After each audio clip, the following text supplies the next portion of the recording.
दोस्तों नमस्कार। बिहार चुनाव खत्म होने के बाद पहली बार प्रशांत किशोर ने प्रेस कॉन्फ्रेंस की और इस प्रेस कॉन्फ्रेंस में प्रशांत किशोर ने आने वाली बिहार सरकार को एक तरीके से चैलेंज दे दिया है।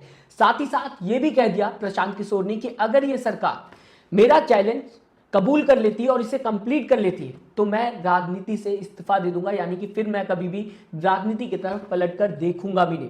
कई अहम सवाल होते हुए प्रशांत किशोर से दिखाई दिए।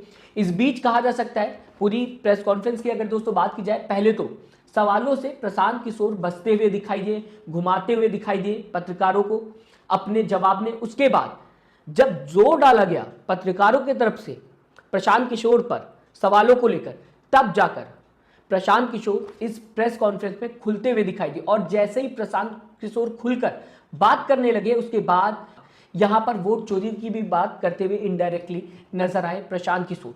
क्या कुछ आज इस प्रेस कॉन्फ्रेंस में खास देखने को मिला, मेन पॉइंट्स आपके सामने रखना चाहूंगा। सबसे पहले तो प्रशांत किशोर ने यह बात की जो वो जीरो पर आउट हो गए, यानी कि बिहार चुनाव में जिस तरीके से बुरी हार मिली है प्रशांत किशोर की पार्टी को, इसे लेकर भी बात करते हुए दिखाई दिए और पूरी जिम्मेदारी प्रशांत किशोर ने ली। और साथ ही साथ ये भी कहा उन्होंने कि वो पश्चाताप करेंगे। उसके बाद अगर दोस्तों बात की जाए, बीजेपी और जेडीयू पर इनडायरेक्टली वोट खरीदने का इल्जाम भी प्रशांत किशोर ने इस प्रेस कॉन्फ्रेंस में लगा दिया। साथ ही साथ दोस्तों आपको बताना चाहूंगा, चुनाव के दौरान प्रशांत किशोर ने कहा था कि जेडीयू को 25 से ज्यादा सीटें नहीं आने वाली, अगर ऐसा है तो वो राजनीति छोड़ देंगे। ये भी सवाल आज उनसे प्रेस कॉन्फ्रेंस के दौरान पूछा गया और इसका भी जवाब वो देते हुए नजर आए, जिसमें कहा जा सकता है एक तरीके से आने वाली बिहार की सरकार को चैलेंज किया है प्रशांत किशोर ने। सबसे पहला जो मैंने आपके सामने पॉइंट रखा था कि जीरो पर जब प्रशांत किशोर की पार्टी आउट हो गई, इस पर क्या कहते हुए प्रशांत किशोर नजर आए बताना चाहूंगा। हार की जिम्मेदारी ली और साथ ही साथ ये प्रशांत किशोर ने मीडिया के सामने कहा, प्रायश्चित के लिए 20 नवंबर को गांधी भीतिहरवा आश्रम में एक दिन का मौन व्रत रखूंगा। यानी कि ये मान लिया प्रशांत किशोर ने, जो भी पार्टी की हार हुई है उसके लिए प्रशांत किशोर जिम्मेदार है और साथ ही साथ अब वो इसका पश्चाताप करेंगे, मौन व्रत रखेंगे 20 नवंबर को।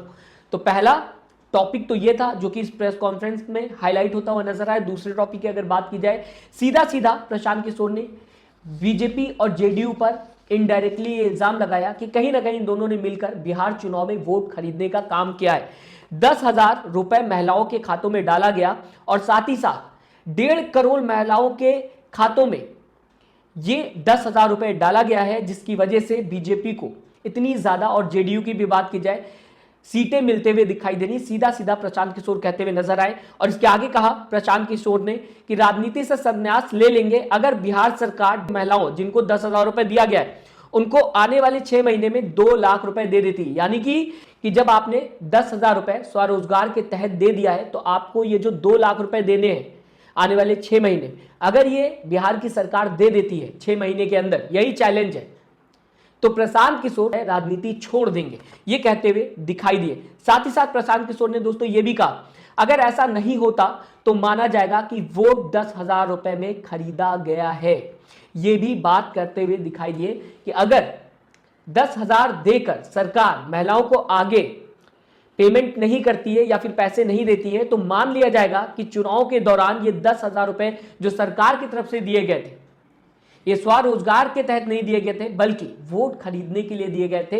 ये भी प्रशांत किशोर प्रेस कॉन्फ्रेंस में हाईलाइट करते हुए बात नजर आए। इसी के बाद दोस्तों प्रशांत किशोर से जो तीसरा सवाल पूछा गया, जो कि काफी ज्यादा इस प्रेस कॉन्फ्रेंस में हाईलाइट होता हुआ नजर आ रहा है, चुनाव के दौरान जो प्रशांत किशोर ने कहा था कि जेडीयू को 25 से ज्यादा सीट नहीं आने वाली, अगर आती है इससे ज्यादा तो वो राजनीति छोड़ देंगे। इसका भी जवाब देते हुए नजर आए प्रशांत किशोर, बोलते हुए नजर आए मीडिया के सामने, एक ही फैक्टर है जो 25 से ज्यादा सीटें जेडीयू के खाते में आते हुए दिखाई दी कि पैसा बांटकर वोट खरीदा गया है। जिसको ये 2 लाख ना मिले वो प्रशांत किशोर के पास आए या फिर प्रशांत किशोर के कार्यकर्ताओं या उनकी पार्टी के पास जाए। 60,000 वोट हर एक सीट पर 10,000 देकर खरीदा गया है या नहीं, ये सवाल पूछते हुए प्रशांत किशोर नजर आए।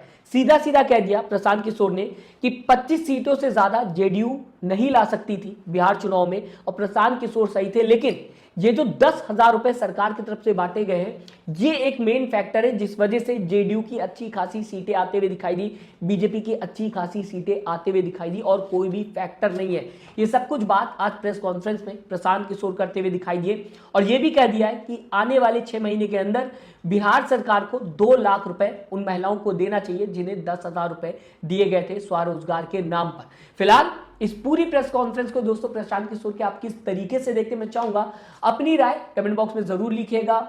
जो जीरो पे आउट होते हुए प्रशांत किशोर दिखाई दिए और इसके बाद बताने की कोशिश की जा रही है कि अब वो पश्चाताप करेंगे, और साथ ही साथ जो बात प्रशांत किशोर ने कही थी कि 25 से ज्यादा जेडीयू की सीट नहीं आने वाली है और आ भी गई, अब प्रशांत किशोर ये बताने की कोशिश कर रहे हैं कि कहीं ना कहीं वोट खरीदने का काम हुआ था, वरना ऐसा नहीं होता। इन सब बातों को प्रशांत किशोर के आप किस तरीके से देखते हैं, अपनी राय कमेंट बॉक्स में जरूर लिखिएगा। साथ ही साथ चैनल को सब्सक्राइब, वीडियो को लाइक करना मत भूलिएगा दोस्तों। अपना ख्याल रखिएगा। नमस्कार।